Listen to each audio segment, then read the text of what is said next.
Bonjour les enfants. Bonjour. Comment ça va? Ça va. D'accord. Et à l'école? Ça va. D'accord. École moyen son abi. D'accord. Êtes-vous content d'être là ce matin encore pour écouter la parole de Dieu? Oui. Yam suya no olune yubera yasbi. Ok, très bien.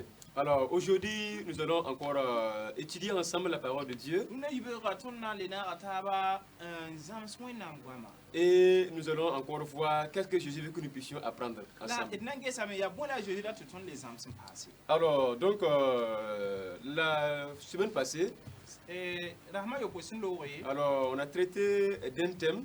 Tonna nyenda zukwera yembe. Et j'aimerais savoir, est-ce qu'il y a un enfant qui se rappelle du thème qu'on a traité? Tunda to so ngeri ngane be kan keten ten zukwera wi. Oui, qui se rappelle là? Oui, toi? Pourquoi garder la foi chrétienne? Ok, est-ce que c'est ça? Bonyin ti seradan gada tiba Christ pour rien. Ok, très bien. Un mot pour vous-même. D'accord, exactement. On a vu, alors, pourquoi on doit garder la foi chrétienne? Et on a vu les raisons. Quelles sont les raisons? Pourquoi on doit garder la foi chrétienne, les enfants? Oui, un garçon, oui, oui, toi? Oui, pour avoir quoi? Oui, oui, oui, oui, ok, et les filles? Pour avoir les promesses de Dieu. Pour avoir les promesses de Dieu, très bien. Oui, Isiela? Pour entrer au paradis, ok, oui. Pour avoir les bienfaits Pour bénéficier des bienfaits de Dieu, oui. Pour avoir la vie éternelle, très bien. Pour avoir le salut, ok. Pour être sauvé. Très bien. Alors, donc ce matin encore, alors nous allons voir, alors comment nous allons faire pour garder notre foi en Jésus. Comment on va faire en tant qu'enfant de Dieu pour garder notre foi en Jésus-Christ? Alors, avant d'entamer la leçon, laissez-moi vous raconter une petite histoire. Il s'agissait de l'histoire d'un élève qu'on appelait Marcel. Alors, Marcel, c'est un enfant qui aimait écouter la parole de Dieu, qui aimait aussi prier et qui partait à l'école. Et lorsqu'il y a un devoir, il prie avant de faire le devoir. Avant de manger le sandwich, il prie avant de manger. Mais ses camarades à l'école se moquaient de lui. Parce qu'il n'aime pas tricher, il aime toujours prier, et il aime parler de Jésus, il n'aime pas ce qui est mauvais là. Et on se moquait beaucoup de Marcel. Mais malgré cela, Marcel a persévéré. Alors, et il a pu convaincre même alors, certains de ses amis alors, à donner leur vie à Jésus-Christ. Alors, voici la question que j'aimerais maintenant vous poser. Alors, comment Marcel a pu alors être courageux et garder la foi malgré les moqueries?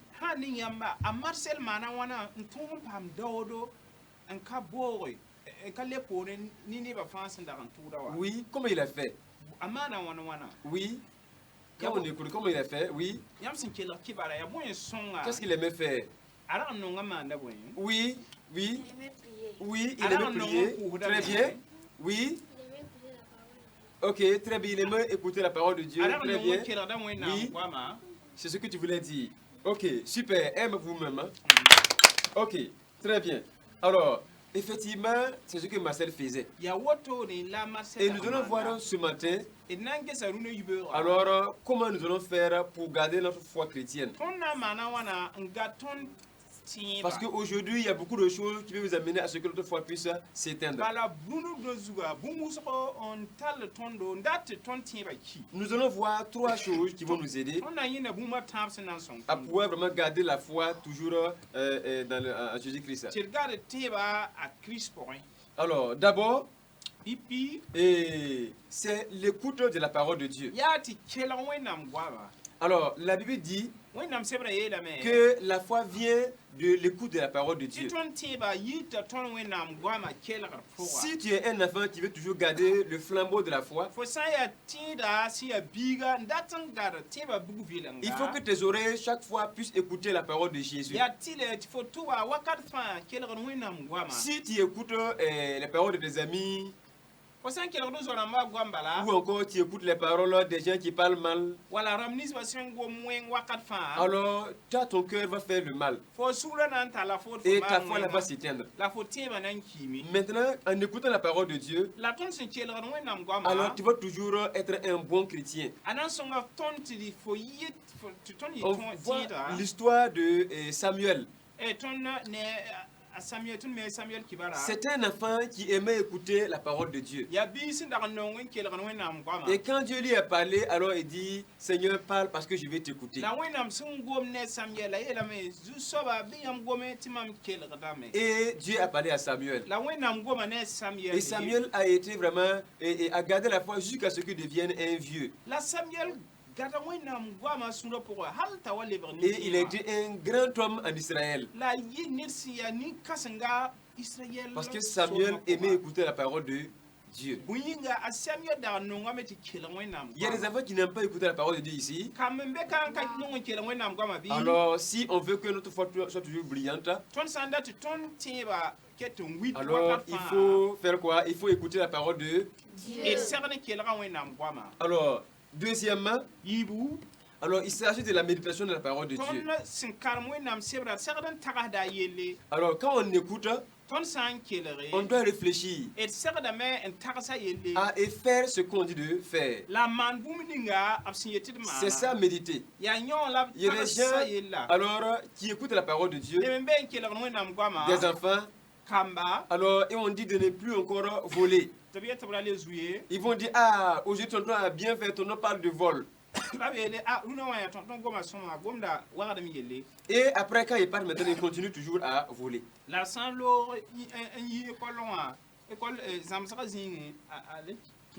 Alors que lorsqu'on écoute, on doit réfléchir, est-ce que c'est moi qu'on parle, est-ce que je dois changer ou pas? Alors lorsqu'on parle de la parole de Dieu, on parle à des gens qui doivent changer de comportement. Donc, méditer la parole de Dieu, c'est réfléchir et faire ce qu'on dit de faire.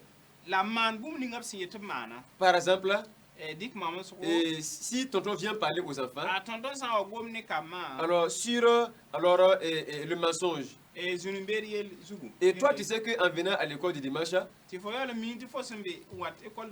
alors tu as déjà menti. Et tonton parle que le mensonge, alors Dieu n'aime pas le mensonge. Et toi tu écoutes. Tu vas réfléchir, ah, est-ce que c'est pas moi qu'on dit d'arrêter de mentir? Et si tu sais que c'est toi, alors Dieu dit de ne plus mentir. Tu veux réfléchir pour dire, Seigneur, aide-moi à ne plus mentir. Donc c'est faire ce que la Bible dit de faire. Donc c'est très important de méditer la parole de Dieu. Le matin quand on se réveille, on doit ouvrir la Bible, lire, et qu'est-ce que Jésus a dit de faire? Je fais et je continue.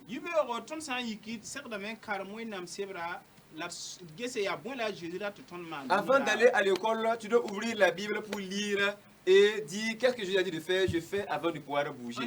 Ou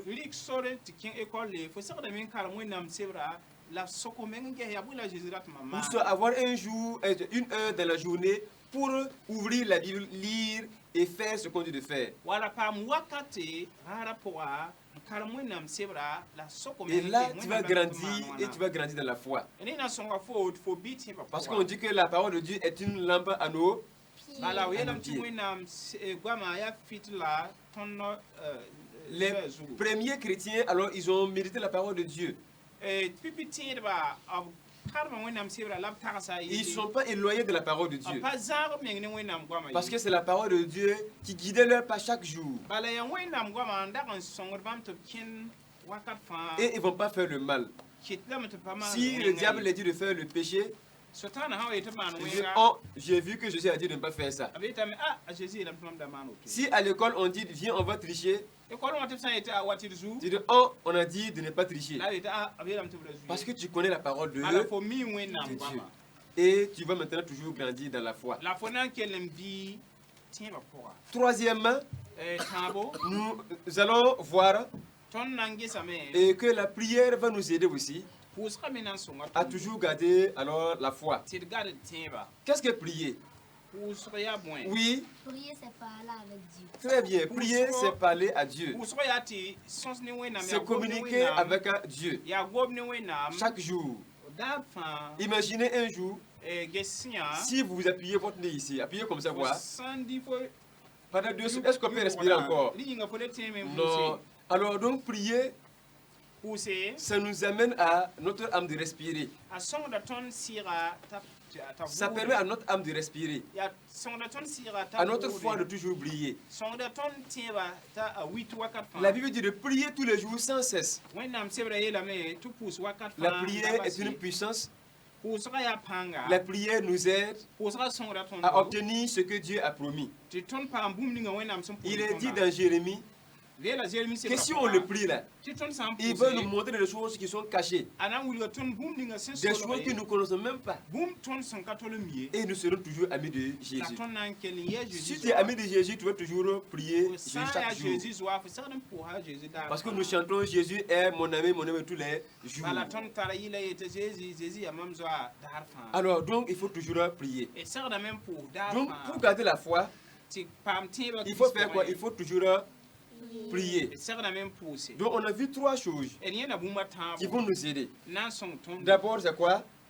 C'est écouter la parole de Dieu. Et ensuite, qu'est-ce qu'on doit faire? Méditer la parole de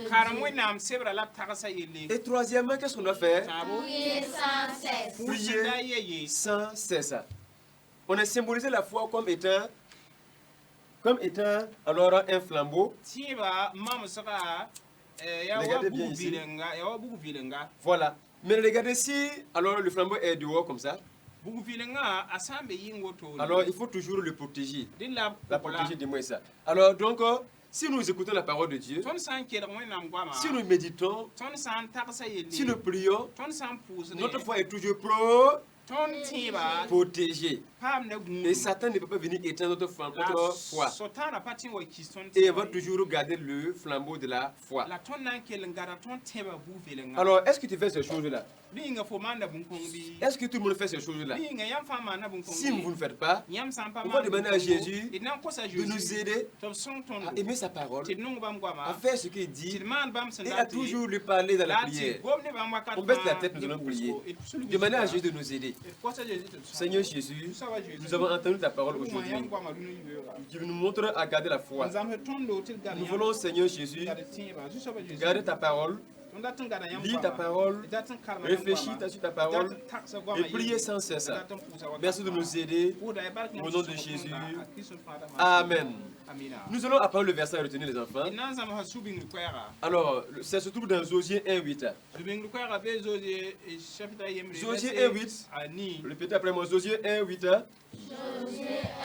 Que ce livre de la loi ne s'éloigne point de ta bouche. Médite le jour et nuit. Pour agir fidèlement. Selon tout ce qui est écrit. Car c'est alors que tu auras du succès.